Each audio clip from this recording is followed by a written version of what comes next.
Bonsoir à tous. Je m'appelle Katarina Maditanidou et je suis la responsable des relations publiques de l'Institut hellénique de la diplomatie culturelle en France. Ce soir, nous avons l'honneur de recevoir M.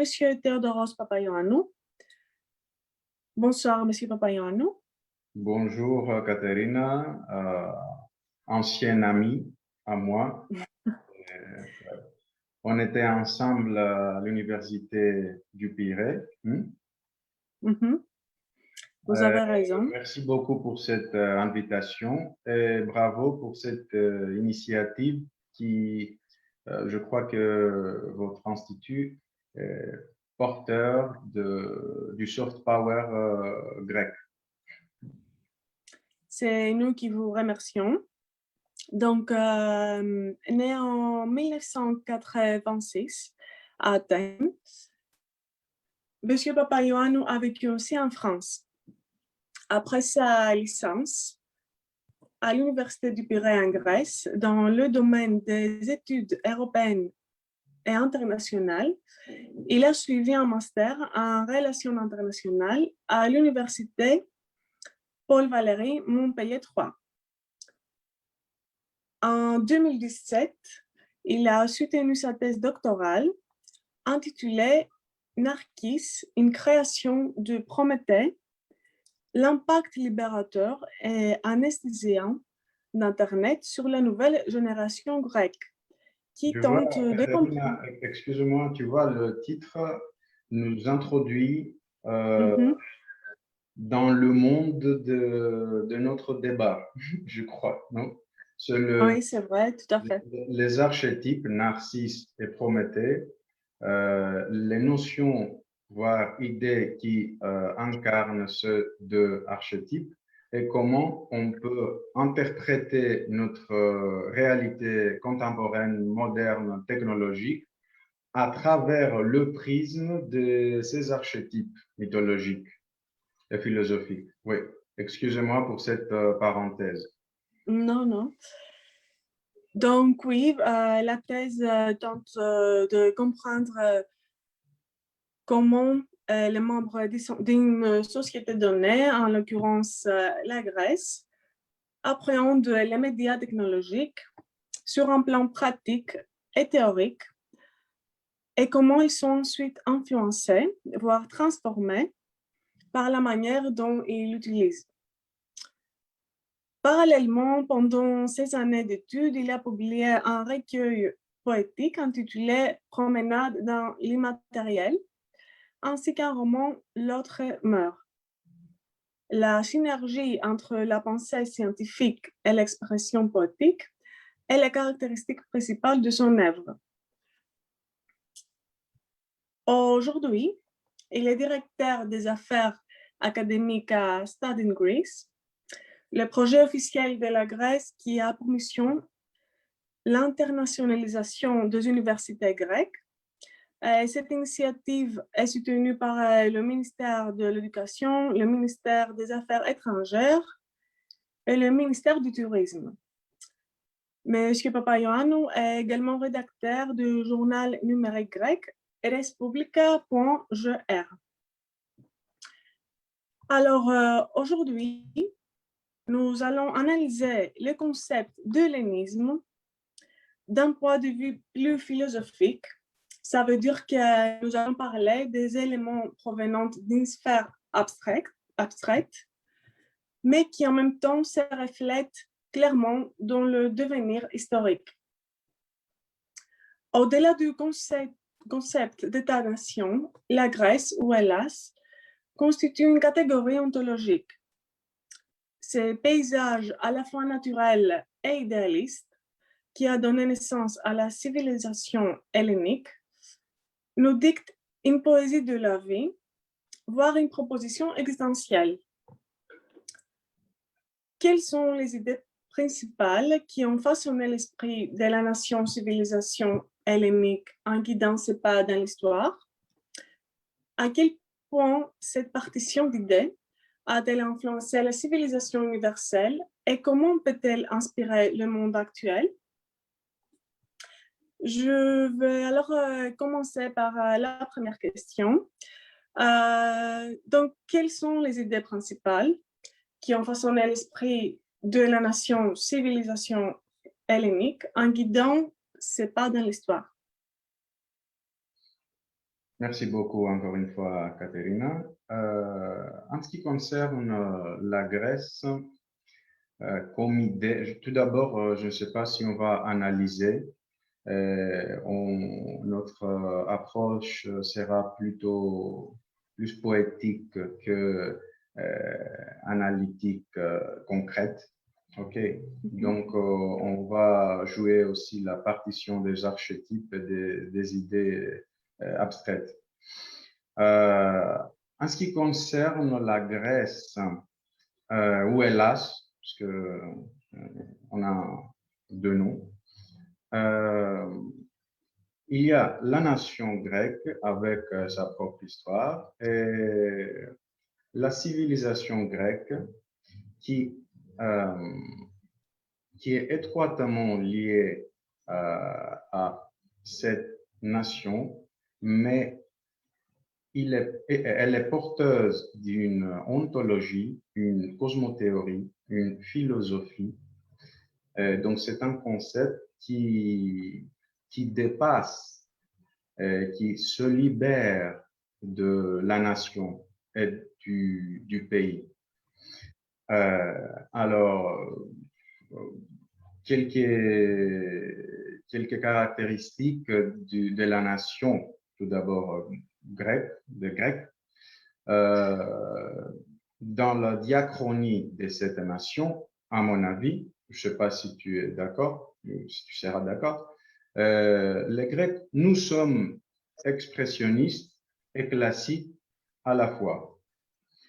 Et notre conception du monde est œcuménique par nature, c'est-à-dire notre ontologie, notre philosophie, notre manière à voir les choses a une ampleur universelle, planétaire. C'est-à-dire, nous sommes assez ouverts, je pense. Mais en même temps, comme l'histoire, le devenir historique, comme tu t'as mentionné, le prouve, on garde, on sauvegarde inconsciemment, je sais pas, peut-être les deux, une identité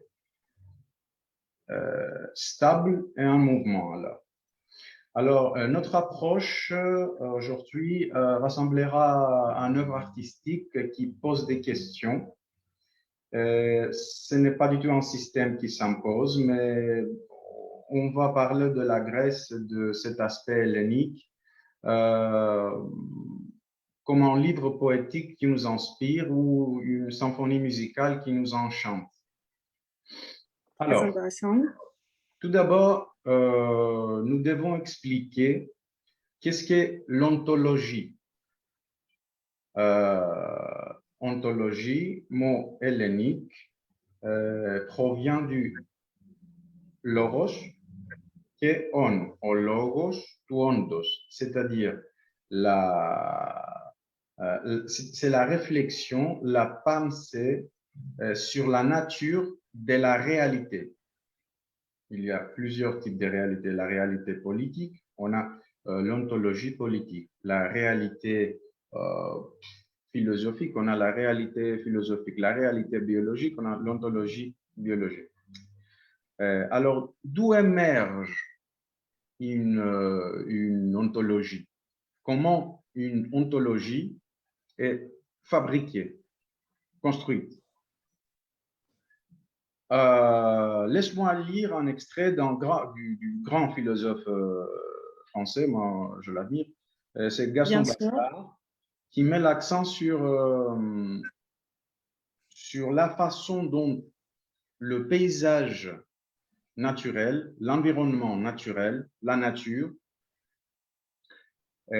porte son empreinte à la conscience humaine, et cette synergie entre les éléments naturels et la conscience humaine, cette interaction, crée une ontologie. Alors, Gaston Bachelard nous dit, les forces imaginantes de notre esprit se développent sur deux axes différents. Les unes trouvent leur essor devant la nouveauté. Elles s'amusent du pittoresque, de la variété, de l'événement inattendu. L'imagination qu'elles animent a toujours un printemps à décrire. Dans la nature, loin de nous, déjà vivantes, elles produisent des fleurs. Les autres forces imaginantes creusent le fond de l'être. Elles veulent trouver dans l'être à la fois le primitif et l'éternel. Elles dominent la saison et l'histoire. Dans la nature, en nous et hors nous, elles produisent des germes où la forme est enfoncée dans une substance, où la forme est interne. En s'exprimant tout de suite philosophiquement, on pourrait distinguer deux imaginations. Une imagination qui donne vie à la cause formelle est une imagination qui donne vie à la cause matérielle ou, plus brièvement, l'imagination formelle et l'imagination matérielle. Ces derniers concepts, exprimés sous une forme abrégée, nous semblent en effet indispensables à une étude philosophique complète de la création poétique. Il faut qu'une cause du cœur devienne une cause formelle pour que l'œuvre ait la variété du verbe, la vie changeante de la lumière. Mais outre les images de la forme, si souvent évoquées par les psychologues de l'imagination, il y a, nous le montrerons, des images de la matière. La vue les nomme, mais la main les connaît. Une joie dynamique les manie, le pétrit, les allège. Ces images de la matière, on les rêve substantiellement, intimement, en écartant les formes périssables, les vaines images, le devenir des surfaces. Elles ont un poids, elles ont un cœur. Sans doute, il est des œuvres où les deux forces imaginantes coopèrent. Observateurs perspicaces et philosophes iconoclastes, on s'évertue à trouver derrière les images qui se montrent, les images qui se cachent. On peut aller à la racine de la force imaginante. Nous croyons donc qu'une doctrine philosophique de l'imagination doit avant tout étudier les rapports de la causalité matérielle à la causalité formelle. On propose de marquer les différents types d'imagination par les signes des éléments matériels qui ont inspiré les philosophies traditionnelles et les cosmologies antiques. En effet, nous croyons possible de fixer dans le règne de l'imagination une loi de 4 éléments qui classent les diverses imaginations suivant qu'ils attachent au feu, à l'air, à l'eau ou à la terre. Avant d'être un spectacle conscient, alors, tout paysage est une expérience onirique. Et le paysage onirique n'est pas un cadre qui se remplit d'impressions, c'est une matière qui foisonne. À travers ce prisme bachelarien, on comprend bien que chaque création immatérielle est marquée, stigmatisée peut-être, par les caractéristiques de l'environnement naturel. La réalité naturelle, le paysage naturel, pénètre l'inconscient et sculpte la conscience, donne naissance et forme un imaginaire collectif qui contient des tendances, des conceptions, des perceptions, des idées et des notions qui façonnent l'esprit, dessinent la physionomie d'une culture et régissent son système de valeurs, guident ses pas dans l'histoire et déterminent son destin. La rêverie poétique se conjugue avec la pensée philosophique. Le phénomène de leur synergie marque le paysage immatériel d'un peuple, d'une nation.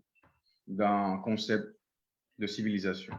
Les matières premières de ces paysages, du paysage grec sont la mer, eau, le soleil, la lumière, et le ciel, l'horizon.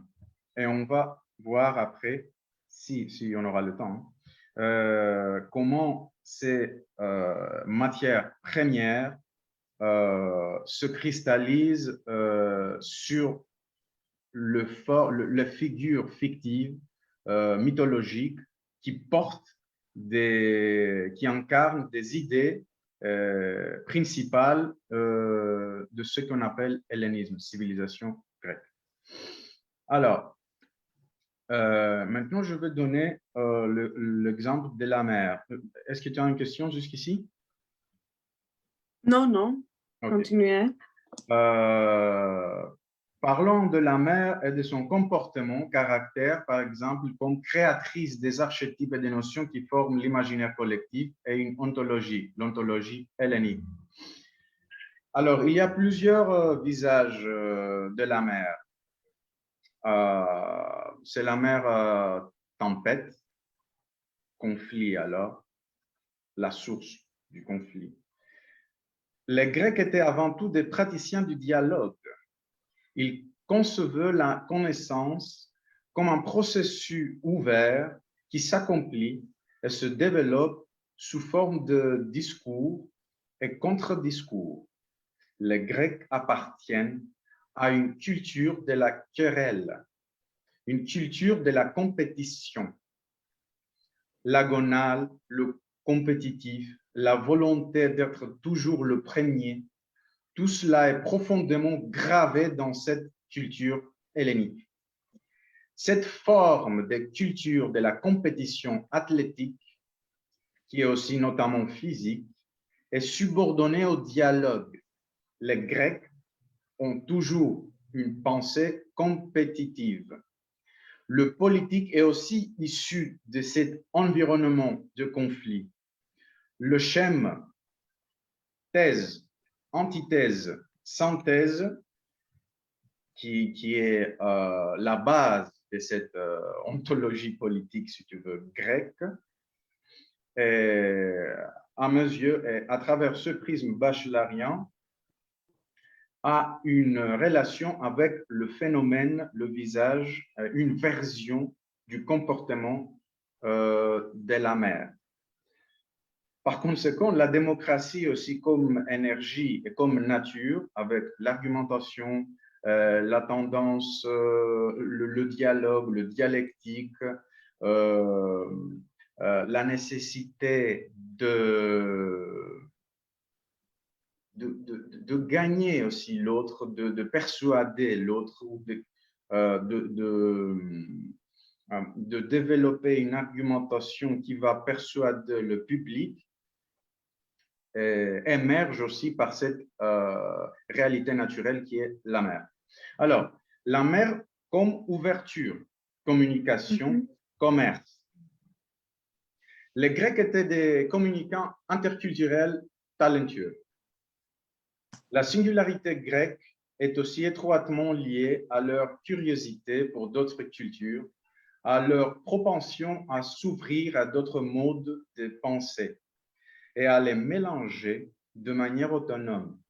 La culture des Grecs était créatrice d'hybrides. Les Grecs reprennent des motifs d'autres cultures au fur et à mesure qu'ils exportent les leurs. Pendant la période byzantine aussi, les Grecs n'ont pas cessé d'être là, justement parce qu'ils se sont ouverts, l'ouverture, la mer comme ouverture, parce qu'ils se sont mélangés à d'autres et ont ainsi attendu des éléments tellement essentiels de leur monde sur tout l'espace méditerranéen. À l'instar des Juifs, les Grecs ont une culture de l'interprétation et de la diaspora. Et la mer comme errance, comme horizon et prison, et comme épreuve et comme ouverture, comme on a dit. Ici, on a l'archétype, la figure, l'incarnation d'Ulysse, bien évidemment, et la notion d'Ithaque comme la recherche de notre propre vérité, qui est aussi notre but existentiel. Après toutes les épreuves, Ulysse trouve finalement son Ithaque. C'est aussi la connaissance à soi cachée derrière cet archétype. Tout à fait. Est-ce que tu as des questions ou des Oui. remarques? Alors, je voudrais demander, est-ce que vous pensez alors que ces éléments que vous avez mentionnés On peut ont se tutoyer, permis... Caterina. Tu es une amie, écoute. Donc, est-ce qu'ils ont permis la diffusion de l'idée du philhellénisme au français de cette époque-là pendant la Révolution grecque? Évidemment, parce que la mer est aussi universelle. Elle est porteuse des épreuves pour l'homme, mais elle pousse l'être humain vers l'aventure, vers l'ouverture, comme on a dit, et installe, implante, instaure dans la conscience humaine un esprit de liberté. Alors, en ce qui concerne le philhellénisme est issu, bien évidemment, de cet universalisme grec. Est-ce que tu as une question précise à faire? Les éléments de la révolution grecque? En fait, est-ce que je voudrais demander qu'est-ce que le terme hellénisme alors signifiait pour les philhellènes, à votre avis? Ok. Moi, je veux parler tout d'abord des éléments de la révolution grecque qui ont permis la diffusion de cette idée du philhellénisme aux Français et aux autres. Je crois que le premier élément séducteur est la valeur que chaque révolution de telle ampleur, comme idée et comme réalité historique, porte à soi. C'est le même aspect qui a séduit l'humanité entière à la Révolution américaine et française. C'est encore un aspect archétypique, mythologique, qui porte une notion universelle et éternelle. C'est l'aspect prométhéen. La Révolution est l'aspect prométhéen. Cette espèce d'anarchie, cet esprit de désobéissance, cette tendance de déconstruction créative d'un ancien régime autoritaire, le renversement du statu quo qui est imposé, un type de purge, on pourrait dire, catharsis, qui ne provient pas de l'hédonisme, d'un nihilisme, qui aime le désordre, mais il est produit, il est issu de la tendance vers un nouvel équilibre, une harmonie sociale et vers la justice. Alors, en ce qui concerne la période de la Révolution grecque et ces vagues philhellènes, l'Occident compte d'intellectuels, artistes et journalistes qui ont fait et cause pour la nation hellénique. En ce qui concerne plus particulièrement les mouvements du philhellénisme, ces ressorts sont multiples. D'abord, l'espoir que la révolte grecque puisse rallumer la flamme, encore Prométhée ici, la révolution, de la contestation sur un continent qui étouffe le couvercle de la Sainte Alliance, qui avait pour but d'étouffer tout départ du fait révolutionnaire au besoin par une intervention militaire. Les 23 années de guerre qui venaient d'embrasser l'Europe avaient jailli, selon elle, des étincelles de la Révolution française. Il y a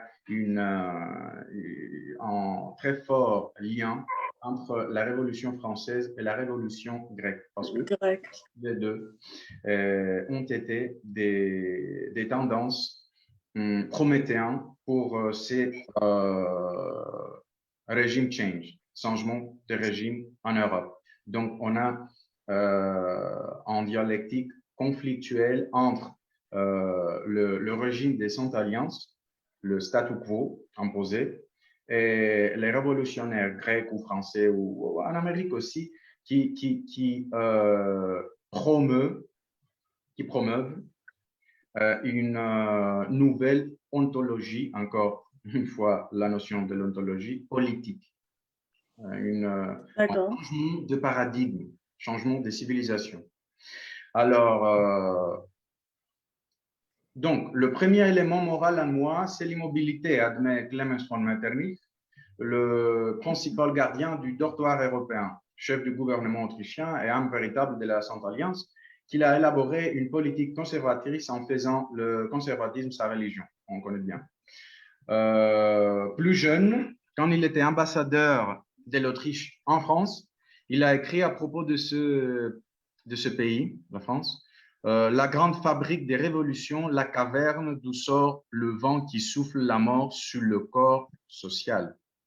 C'est alors clair pourquoi les philhellènes français par excellence ont pris fait et cause pour la nation hellénique. Pour ce qui me concerne, je considère que cette époque-là était une époque de basculement, comme je te dis, et de transition, comme la nôtre. Pour les principaux dirigeants européens, l'équilibre géopolitique continental doit être préservé. Le conflit entre deux ontologies politiques va conduire au changement de régime. Et Chateaubriand nous dit, en grand philhellène, notre siècle verra-t-il des hordes des sauvages étouffer la civilisation renaissante d'un peuple qui a civilisé la terre? Il parle des Grecs. Avec l'émancipation politique des Grecs, le triomphe d'une nouvelle révolution en Europe sera consommé. Et Percy Bysshe Shelley, un poète britannique, dit à propos de l'hélas et de la révolution grecque, nous sommes tous des Grecs. Nos lois, notre littérature, notre religion, nos arts prennent tous leurs racines en Grèce. Si la Grèce n'avait pas existé, nous serions encore des sauvages et des idolâtres. Peut-être les intellectuels occidentaux admirent la splendeur de la civilisation antique dont ils se présentent eux-mêmes comme les héritiers. Une telle conception, même si ça constitue une fabrication idéaliste, voire romantique, s'inscrit dans l'imaginaire d'un côté, mais prouve et reflète la puissance et la profondeur de la civilisation hellénique qui constitue, comme nous avons déjà noté, un concept philosophique, une ontologie universelle, et d'autre côté, conduit à dépendre l'adversaire sous les traits d'un ennemi de la civilisation. Surtout quand il est musulman, la civilisation alors opère comme un instrument politique, une arme très forte, parce que, comme tu sais, il y a le niveau de la géopolitique et le niveau de la non-politique. Tu sais qu'est-ce que c'est? Tu sais, la non-politique, tu peux comprendre? Non. Non-politique est la politique du noos. Il y a toujours un conflit. Chaque fois qu'on a un conflit, une guerre dans le cadre, dans l'environnement géopolitique, il est accompagné, cette guerre est accompagnée toujours par des mouvements non politiques. Donc, la non politique, les idées, la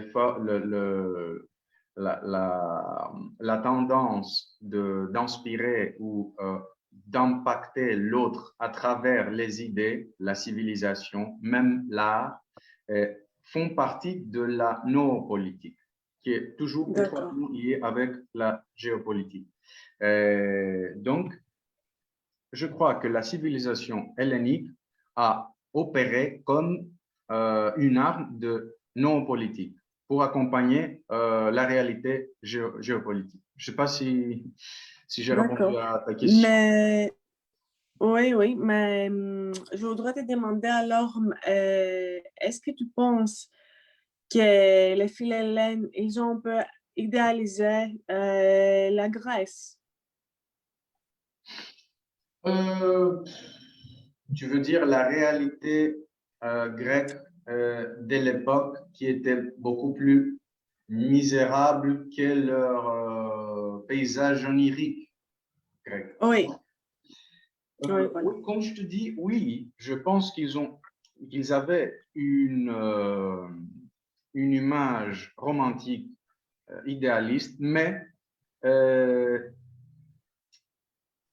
ça veut dire et ça prouve que la Grèce comme ontologie, comme on a dit sur nos titres, est quelque chose de très puissant. Donc, OK, mais ce n'est pas négatif. Mhm. Une réalisation de ce type n'est pas négative. C'est ça. Ils Ouais. étaient plus motivés. Oui. Ils étaient quoi? Ils étaient plus motivés. Oui, Ça ils étaient donne de parce motivation. qu'ils pensaient, ils considéraient l'autre, les Turcs, comme une menace peut-être existentielle pour la civilisation occidentale.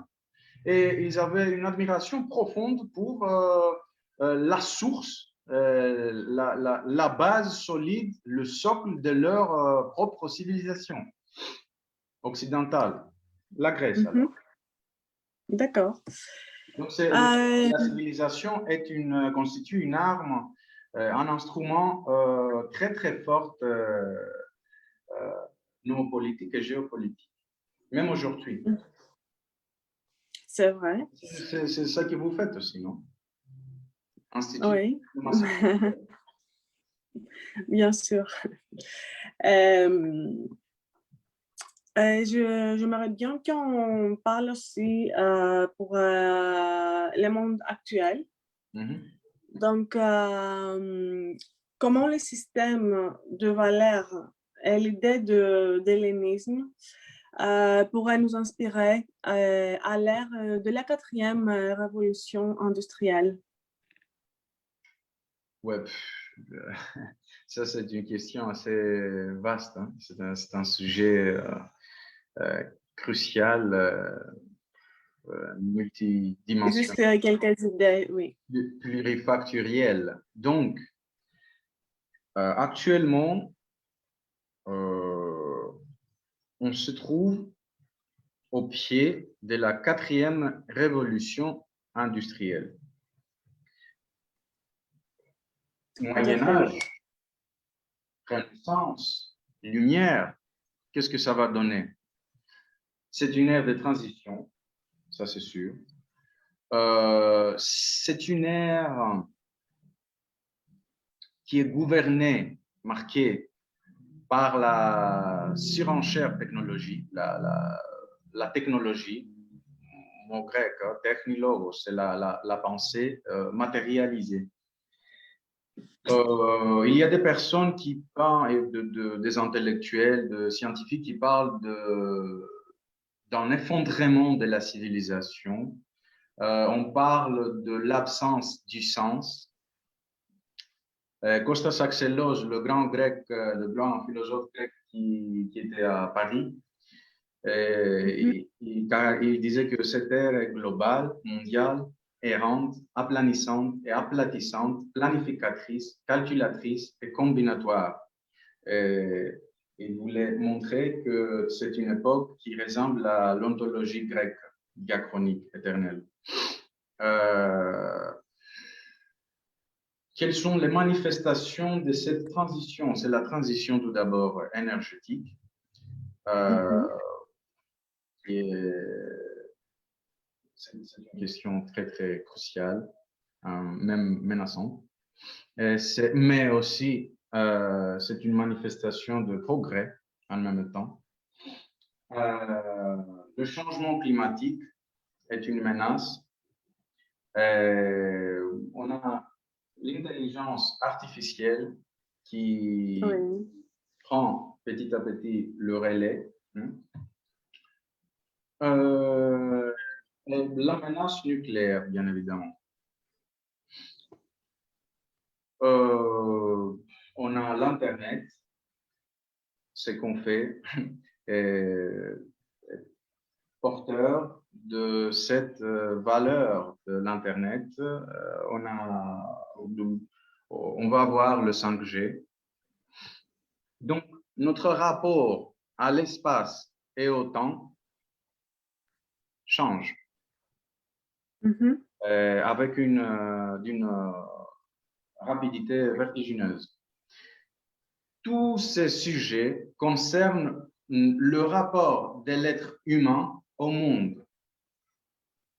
Et c'est la question, notre rapport, le rapport de l'être humain au monde, est la question sempiternelle de l'ontologie grecque. C'est tout à fait lié à la pensée grecque. Oui. Oui, oui. Donc, je crois que le prisme ontologique hellénique peut nous aider, inspirer et guider. Comment? Chez les Grecs, il y a plusieurs notions, mais il y a 2-3 notions qui peuvent nous inspirer et nous dicter.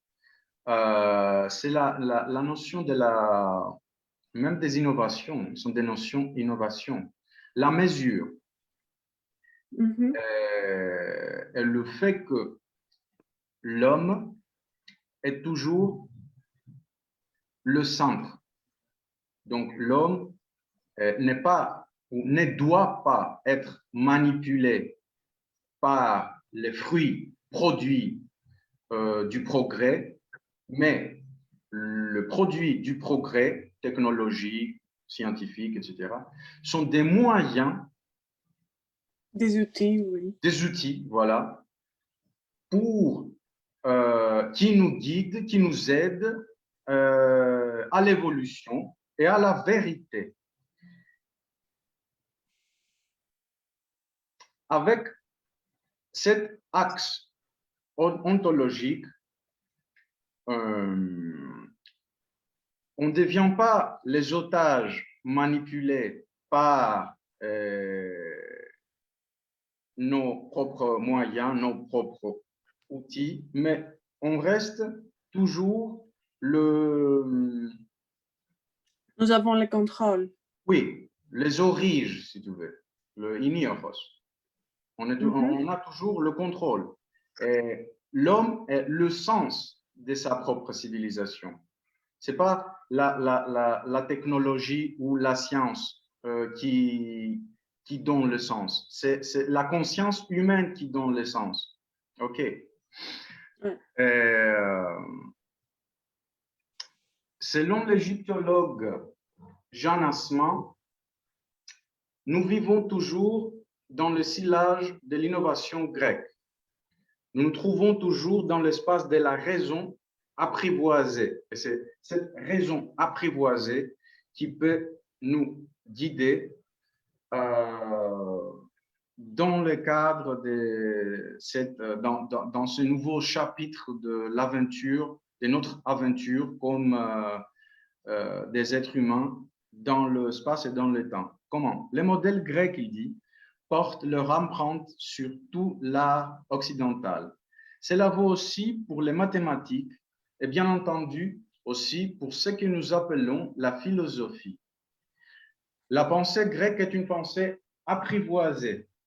C'est cela, l'invention, qui a laissé une marque si profonde sur l'Europe. L'invention de la raison comme une forme de pensée se conformant à des règles déterminées. Il faut concevoir une telle pensée comme à la fois sociale et diachronique.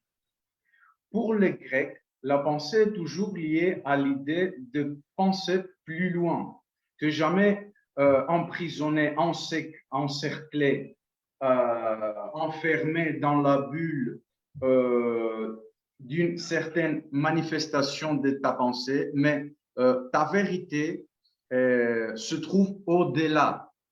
OK. La pensée est donc toujours l'intégration créative de ce qui a déjà été pensé. Ils sont, les Grecs, pour l'osmose et ils savent s'adapter sans perdre leur identité, authenticité, l'humanité. Donc, l'humanité, à mon avis, et ici je fais le lien avec ta propre question, doit faire pareil.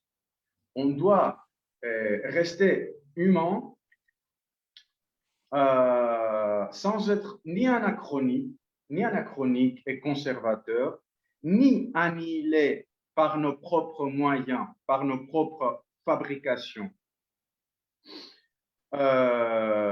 Donc, la civilisation de la doute et de la pensée apprivoisée, de l'adaptation et de la transformation nous dicte qu'il y a toujours d'alternatives, même si on est persuadé qu'il n'y a qu'une rue à sens unique. D'accord, c'était vraiment très intéressant. C'est vrai que je comprends qu'il faut qu'il y ait une stabilité, plus que jamais peut-être. Une harmonie. Ouais. Une harmonie, oui, voilà, une harmonie. L'homme doit rester au centre, sans être oui, conservateur. On doit regarder le futur, mais on doit toujours, excusez-moi pour cette utilisation du mot doit, devoir, ok, je ne l'aime pas, mais ok. On doit toujours avoir notre prisme, notre voix, notre vision interne. Regardez toujours au miroir. D'accord, oui. La connaissance à soi. Enfin, oui, voilà. Parce que c'est autre chose. Il y a deux notions qui diffèrent. C'est la transformation créative, ne pas la même chose avec l'aliénation et la transfiguration du sens négatif. OK. Et comme les Grecs, comme le paradigme de la civilisation grecque, inspiré par eux, par ce paradigme, par cette ontologie, je crois qu'on peut garder notre humanité en étant transformé. Donc, progressiste et classique à la fois. Donc, pour conclure, je dis que l'idée d'hellénisme reste tout à fait contemporaine. Universelle. Oui, universelle. Source d'inspiration et d'admiration. Mais il faut éviter d'être pittoresque, c'est ça. C'est pas le tourisme. Et la Grèce dépasse les frontières de la Grèce, c'est une notion, c'est une ontologie. C'est pas que la Grèce, l'État-nation grec fondé après la Révolution, ok? Je suis tout à fait d'accord. Ça commence par le paysage du pays, mais se libère et se transforme. Oui, on est influencé par les paysages, mais oui, il y a une continuation. L'idée devient universelle et contemporaine, comme on a dit. Et dialoguer, changer. Oui. Ouverture. Donc, nous vous remercions vraiment pour, je te remercie pour cet entretien et intervention. C'était très intéressant. Nous remercions également nos spectateurs. Bien sûr. Si vous souhaitez être informé sur notre futur événement, n'hésitez pas à nous suivre sur Facebook, Instagram et YouTube. Merci à tous. Au revoir. Merci à tous. Au revoir.